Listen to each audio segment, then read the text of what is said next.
Hello, welcome to Wrestling in Mom's Basement. This is our special episode for our Backlash 2018 review. I am Patrick Young. This guy to my right just had a double kicking in the balls. Joe Venuta. This is our Backlash 2018 review. And that sound you heard in Newark at the end of the show was nothing.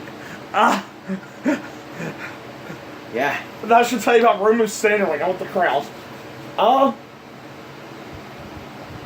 looked at times that the Backlash was going to exceed expectations, mainly the Seth and Miz match, and a couple other matches afterwards. But most of the rest of the show was well, just to give you a little preview, Big Cass underwhelmed. Carmella and Nia did things. And the closing of AJ Nakamura and the squash of Owens and Sandy. They played a part in the question marks in the pay-per-view. Yeah. At times it was mediocre, other times it was just bad.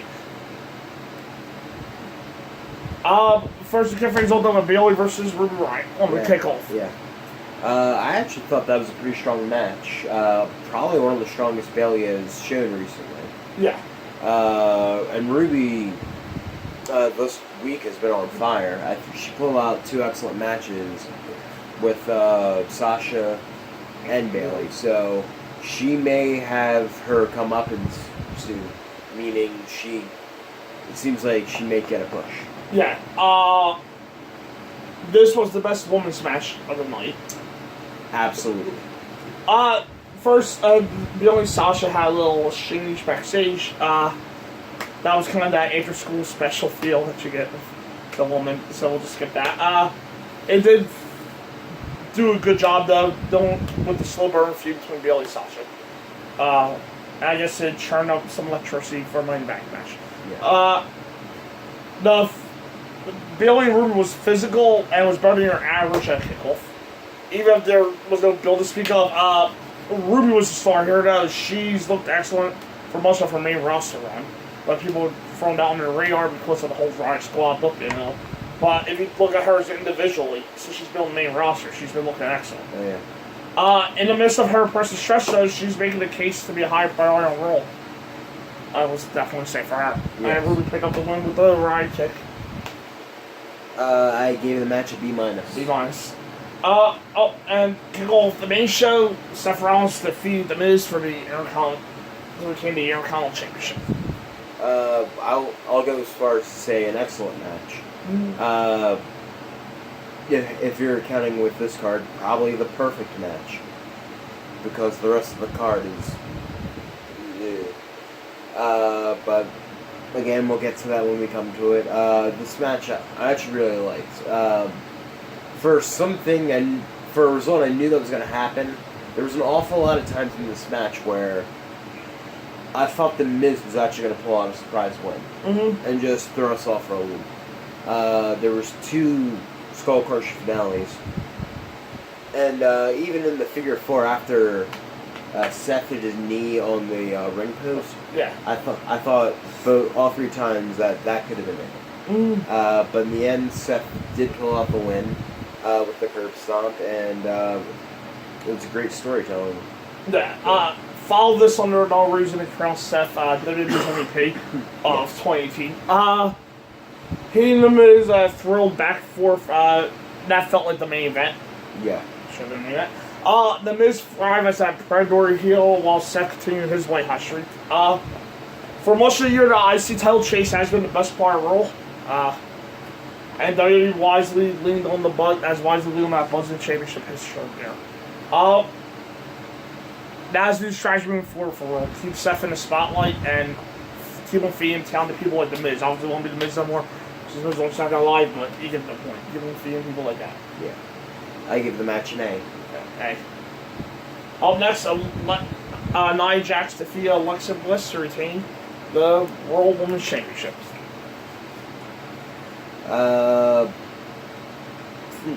For me, I'll start off by saying this. It wasn't a failure. And that long pause after is for a reason, because it wasn't good. For some reason, they have to have Alexa be like incredibly even in Nia Jax match. Mm-hmm. Yeah, no. Actually, probably in this time, she was probably dominant. I would actually say, which is really strange because Alexa's 5'2", barely weighs 90 pounds, and Nia is one of the women in the WWE. Is the only woman in WWE that they announce her weight for. Right. So that should actually give you a little bit of a description of the size difference. Of course, you guys would already know. But it just can't. It kind of came off as Nia's offense was pretty much ragdolling Alexa. Yeah. Then Alexa would be really doing offense to Nia, as if she was like 5'6". Mm-hmm. I did like the steel step DDT spot they did. I thought that was at least nice looking. But still, it drug on and didn't really generate a lot of interest in the match. Yeah. I'm going to say this a lot tonight, so I'll just say it here. Some of these matches I'm not necessarily definitely great because not that the wrestlers themselves they ain't wrong. I think some of the wrestlers, not so much for the women because they weren't on the full tour, but you could tell the wrestlers look exhausted as a lead. So it's also a that even though like Seth pulling that kind of match, you could tell he's exhausted and all. So the ones I deducted brace ones weren't think exhausted. I think now this match, Nia wrestled from underneath for so long was and the much smaller Alexa dominating. Yeah. Such a strange move. It served to point out how dangerous Alexa is, but the relatively new champ. I'm sorry to add this, but it's kind of almost the dynamic of they're trying to make Nia more relatable. Right. By having her get her ass kicked by a much smaller woman for some reason, by her bully. Well, I'm glad you put out them my next point. The anti-bullying story felt forced and unearned during Nia's promo. So, honestly, the story really should have ended at WrestleMania. That featured a natural climax. The overrun this has just had little juice and despite strong performance from Alexa, there was little that resonated here. And it won of 3 matches tonight, where the question was, can they handle the pressure? Somebody in the match, not both of them, somebody in the match can handle the pressure. I'm going to have to say no on that front for Nia. It wasn't a good showing for Nia. No. And it also leads to the question and the issue that I brought up. Are you going to have a Nia versus Ronda match now? Right. That could easily be a question going on with WWE Creative Locker Room. Like, hey, she was put on the stage, didn't necessarily perform the greatest. Do you necessarily want to have Ronda in the ring with her? Right. No, I agree, yeah. I ended up giving the match a D. I had them at C-, but I can't get beyond that booking, so I gave it a D as well. By the way, also Nia needs a new rival and angle in her, so. Yeah. I got that on my notes. I don't know who at this point now. Ruby. Maybe Ruby can pull out something. And you heard the belt too. Yeah.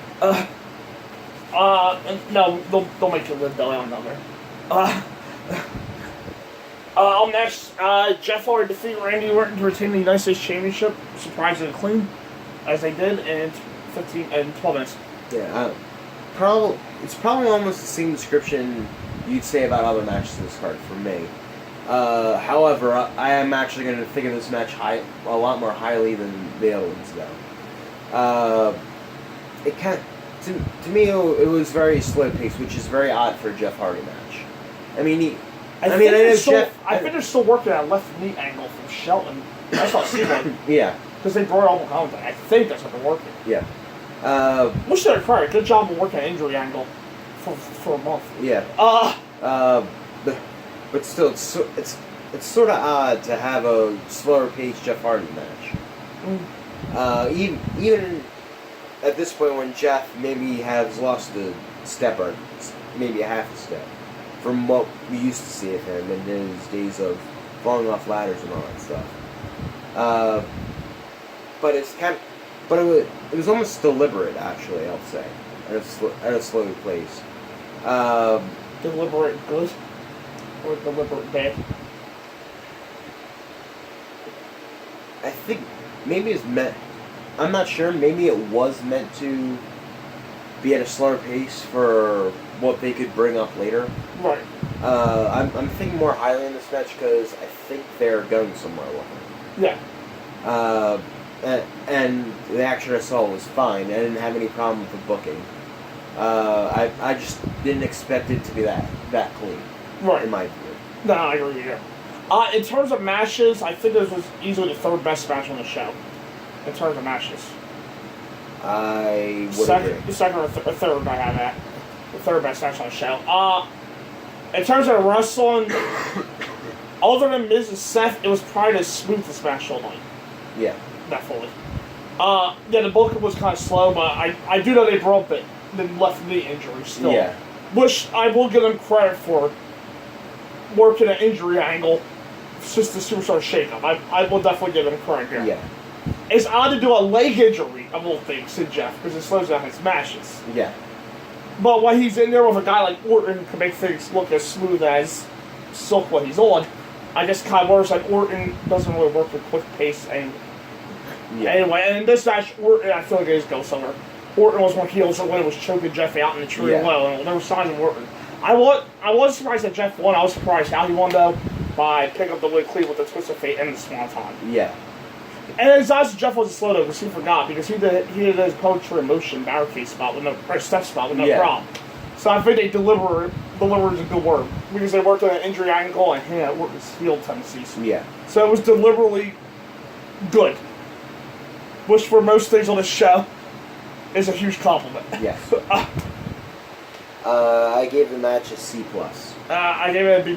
I expected more from them too. Yeah. Up next, Daniel Bryan. Oh well, no. Elias came out to perform. The New Day, Rusev Day, No Way Jose, and Bobby Roode, Titus Worldwide, Breezango, and Bobby Roode attacked Elias to continue their feud. And everybody danced, except for Rusev Day. Yeah, we got Bobby Roode twerking on this show. If you want to see Bobby Roode twerking, it was definitely a sight. Yes. Maybe it wasn't twerking, but I guess in the grand scheme of Bobby Roode, you can classify as twerking. Yeah, I guess the worlds collide bit, it was fun, but it was a fun segment with Lil Bean, literally. Some of the acts weren't good pops. Elias' frustration was mildly entertaining, but this was Sir Baron the Go Home show instead of Backlash. Up next, Daniel Bryan defeat Big Cass by submission with the Yes Lock. I'm a little confused by their booking here. Well, first off, the match wasn't great. I don't think Kaz exceeded anyone's expectations. I don't think he met anyone's expectations on this match. But if you're still interested in booking him, obviously you book before the match. Don't necessarily think coming out of the match booking that way would have helped him anyway. Right. Yeah, I'm a little skeptical on Big Cass's match quality. I mean, he was in a match with Bryan. I mean, you can't really say, oh, it's his fault. Well, Bryan's had classic matches. Right. He's considered the best wrestler in the world by a wide majority of people. Yeah. What's the deal, Cass? And now Cass is on a roster where he literally needs to find his spot. Yes. It's not like he's a heel on Raw when he could get a lot of hours performance because he's not like they have any full-time deals anyway. On SmackDown, he's on roster with AJ, Bryan, Jeff, Orton, Andrade, Miz, Samoa Joe, Nakamura. You just named those 8, and he already sounds like he don't fit. Yeah. He's on roster where he needs to find a spot quickly. I thought the move was good for him because he would have been away from Braun and people like that. Yeah. But in reality, the spot's actually worse for him because he's not stepped up to that elite level. The beatdown angle afterwards, that was the right way to go.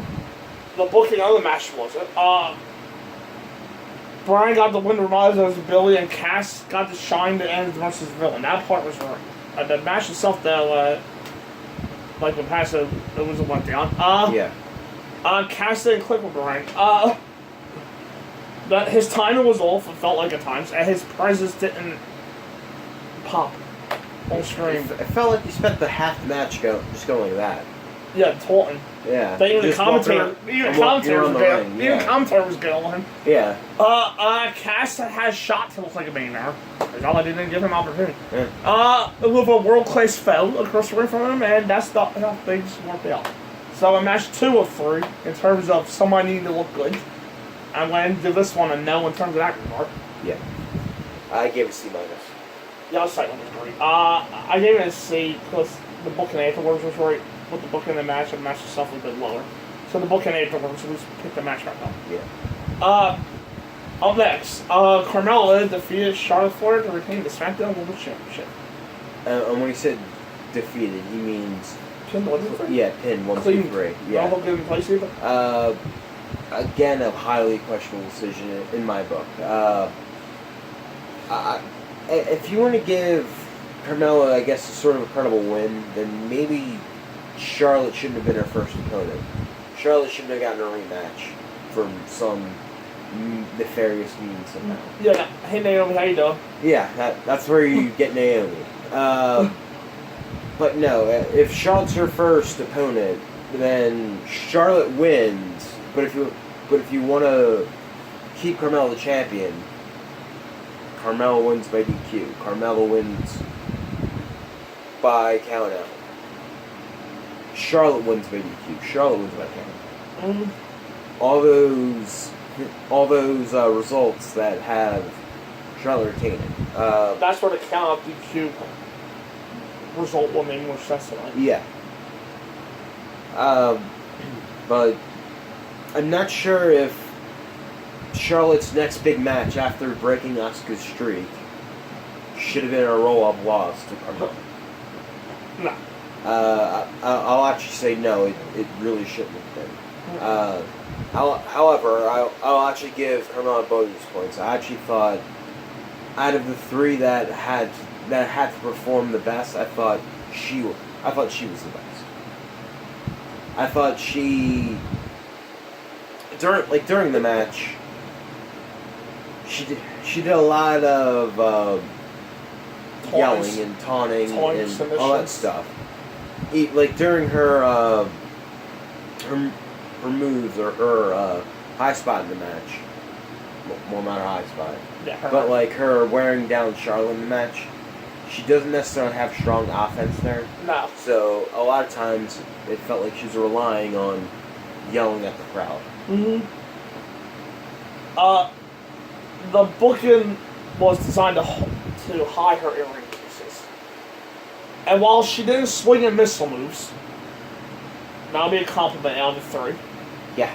Big cast Carmella and Nia.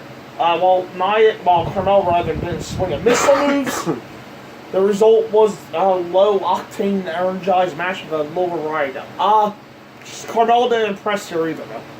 So in terms of overall impressive, another failure. Yeah. She did the best of the 3, but I can't say that it was a pass either. Yeah. She should have done better with who she was working with. Yeah. To me, the match picked up at the end.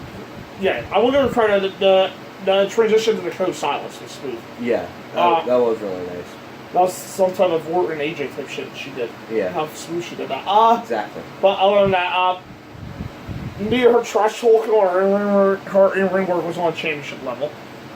They'll end up with a compliment. At least it'll be fun to watch this week as she brags about her cheap victory on SmackDown in the weeks ahead. Yeah. So, character work, she's like perfection. I gave her a C-. I had this one at a D, but then we'll be given the same grades as Raw Woman, so I upped it to a D+. Up next, AJ Styles and she's gonna went to a double countout, and AJ retained the WWE Championship. It's kind of almost been at the same pace as their recent matches in WWE, where it's at a slower pace, more strong style. Yeah. However, I'm not sure if WWE can actually do strong style. Right. Mainly because of their audience, I don't think they know how to take it. Right. That, and I don't think the announcers really know how to explain it as well. Without making it sound like this dangerous stiffness and headshots and yeah. Yeah. That and maybe this is a theory that could work out. That for big arenas it doesn't necessarily work out. Right. Like you don't get the intimate closeness of the impact of it. Yeah. Exactly. But for the match itself, minus the ending, I thought it was getting somewhere. I thought it was getting. I mean, then until that Seth Miz level, yeah. More time. And I was waiting for a good ending to tap onto it and make what the match was even better. It was my second best match of the night. Yeah. By far. Yeah. It's one of 3 matches I didn't complain about. 4 matches. But then we get to the ending. I'll say right on the point where they sort of double low blow each other. Right. But I'm actually going to go with the first one with the arms. Like, I do like that point. I like that Nakamura did it, and then AJ retaliated. Mm-hmm. I did like that, and I thought something else should have happened after that. But we end on a count-out double loss, or double count-out on both guys by a double shot to the groin, and no guy gets up afterwards. Well, I was trying to figure out one was their count-outs, and one both guys were down, and the other was completion match. I know the rules will have no count-outs, but they never had to specify no count-outs. I think they're doing more as... Because there wasn't count-outs.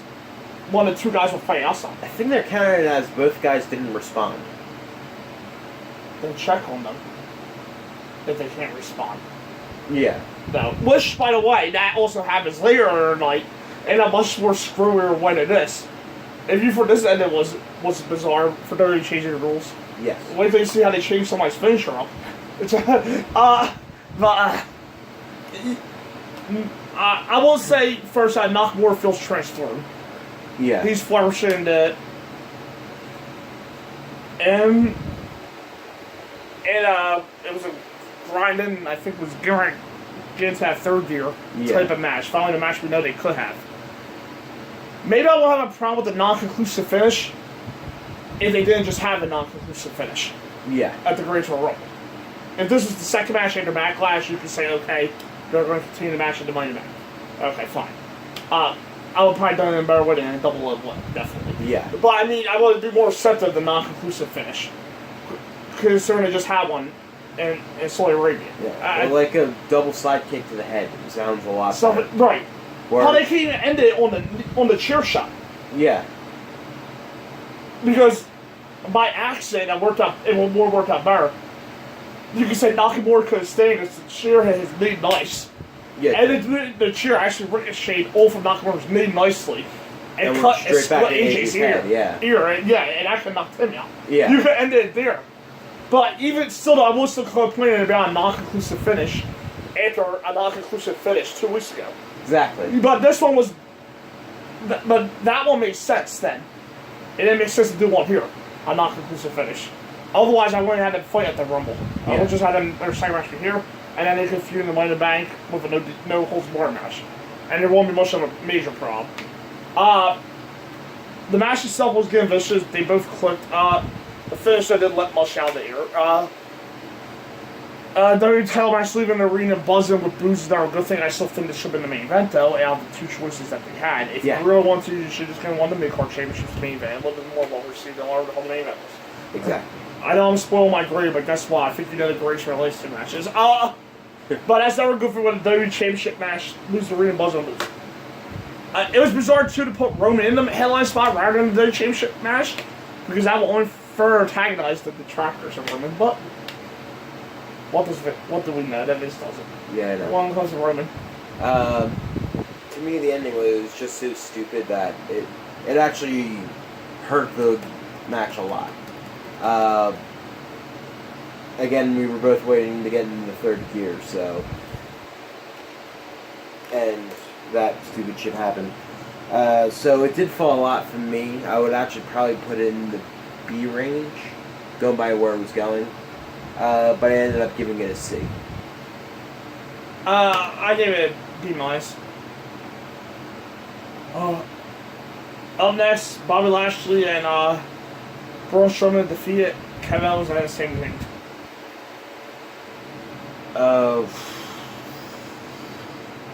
That would literally be an apt description of this match. Just a strong exhale. Yeah. This match didn't do anything for me. It was... The crowd didn't really care about it, so you couldn't even get into it that way. Like, hey, alright, the crowd's at least into it. Maybe this match isn't half bad. The crowd was dead for Braun. Yeah. So somehow that happened. For the end of the WWE Championship. Yeah, in 20 minutes outside New York City. Yeah, I think they were fine all night up until that point. Yeah. Minus Carmel's offense, but it was just at this point they were fine. They were fine. Billy and Ruby, the first three matches. Yeah. The only match they won before the WWE Championship was the Carmel's offense. Exactly. Everyone else they were fine for. And it sort of just laid a really, really wonky ending, where it was Sammy trying to run away, and then Sammy and Kevin did like a pseudo split. Yeah. And then Sammy threw Owens back in for him to be pinned, even though Sammy was the legal man. Mm. And then Owens proceeded to lose to a suplex from Bobby Lashley. And it wasn't the legal man. Yeah. Like his delayed suplex. That was it. Not the Dominator. Not even his spear. He's not allowed to have that. Yeah, you can't have any of that. I don't know why not even Braun Strowman's running power slam. I don't know why he's not allowed to have the Dominator. I don't We know why he's not allowed to have the spear. Exactly. Because Roman. Exactly. Because his would be better than Roman's. But this match, it really wasn't that good. The crowd wasn't into it. Sammy and Kevin didn't really seem all that into it either. Until we got to the ending where they sort of kind of had fun. Right. But the ending was stupid as all hell. The texture to Kevin saying was the most worst thing of the match. Yeah. This action was brief. I'm not even sure how long it lasted. And it turned out to be more of a comedy match than one with Spec with Lashley and all. WWE doesn't seem to know what to do with Braun and Bobby. At the moment, that for me that showed through. They don't know what to do with them. Yeah. Oh, I'm done. I have nothing to say about that match. F. In the main event, Roman Reigns beat Samoa Joe with the spear. I did like how this match Started. Yeah, well, I guess how the match pre-started. Pre-match started. Where Joe was pretty much just throwing Roman through the announce tables. I did like that. I thought, like, okay, we're gonna get more of this after, like, Joe tries to wear him down a little bit and punch him in the corner or whatever. But then it sort of went on and on and on and on and on and on, that part. And then we got Roman spear. Joe put his legs in the rope. And then Joe tried... put in the Kikina clutch a couple times. The last time he did was a really, really delayed response where Roman was literally He was out. And the ref literally tapped his hand, tapped it twice, tapped it the third time, and then Roman opened his eyes and like, I'm not down. When there's been a ton of times, even this month, when Sin Cara was literally had his hand slapped. Ding, ding, ding. Yeah, just, and then the ref got the bell. Yeah. However, after the crap being kicked out of him for about 20 minutes, Roman wins with the spear. Yeah, Sandro versus Roman, it started off with a lot of adrenaline.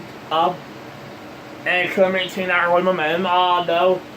A lot of wrestles and a slow pace mirrored the rest of slow pace match that mirrored a good bulk of the rest of the card, honestly. Yeah. Hurt them about. It was a C-level match. Considering who was on it. Considering who was in it, two guys who have great chemistry. Yeah. So I've seen them have a great match.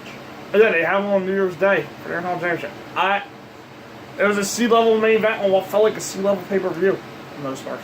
I think the booking team might even burn out too with all these big shows they had. Yeah. You can tell by the build of this, and this is kind of on the wayside. They don't have it. Yeah. Get that soul. And they're not necessarily all that creative to begin with. Get that soy money. Yeah. Instead. WWE did Roman no favors either. No. That's what I feel I've been saying for the last month. It's like they don't learn. My script of the same old comeback story. The juxtaposition. Maybe this time it'll work. No. The juxtaposition of the hero to people that they're portrayed as a face, and the unlike figure that he actually is just very jarring and confusing. This whole. Especially when he spent the last month really bitching that he just get a rematch. That he got a rematch, and then he bitched about it afterwards that his feet were down first, which they were, but Joe then proceeded to pretty much verbally ear rape the guy, well, the entire month. So, yeah, that's the face of WWE at this point. Right. Not Seth Rollins who's going out there an hour and putting on A-quality matches when no one else is. Not Finn Balor, who's not even on the show, but is still over somehow. To be fair, not everybody can be on these different pay-per-views. Do you want 7-hour pay-per-views on the right one? No. Okay. It was almost 7 hours, though. It was 4.5. It was almost 7. No, it was 4.5. So it felt like almost 7, but that last hour felt like 3 hours.